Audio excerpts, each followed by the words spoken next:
ang dami ng letters, no? First from the business groups, the labor groups, and now a joint statement.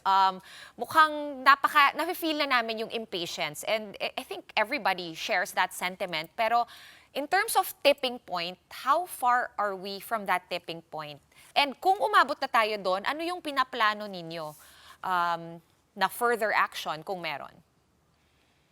Yes, itong mga letters na 'to 'no, is one of the many 'no, nagiging patong-patong na yung mga sulat which only underscores the urgency of the issue. Both business and labor, nakita naming responsibilidad, obligasyon namin, lalo sa aming bawat membro, na let's keep this urgency 'no, para magbantay yung ating mga kababayan. Yung tipping point na binabanggit 'no, perhaps yan ay mangyayari kung meron tayong krimen, no? Wala nang magdi-disagree na talagang may krimen ng malawakang korupsyon, pero hindi ka pwede magkaroon ng krimen na walang kriminal na mapapanagot.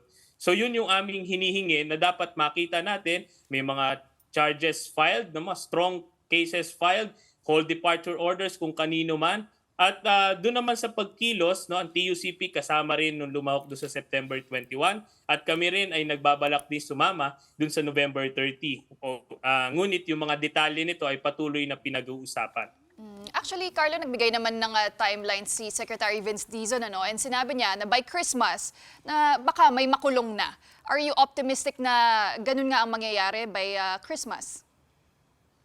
Ang inaasahan lang namin sa lahat ng mga lumulutang na timeline, kasi meron din kami narinig na ombudsman na 30-day timeline, meron yung kay Secretary Vince na hanggang December Pasko, no? Ang sa amin lang itong mga timelines ito, sana ini-expect ka na sana on or before November 30 may malinaw tayo na timeline na ng mga cases na na-file. At ayaw namin yung umuusod ng umuusod, kasi yan yung naging experience natin, no? It has been how many 3 months almost mula nung nagsabi ang Pangulo ng mahiya naman kayo, ang binanggit doon, no, cases will be filed next week ng next week.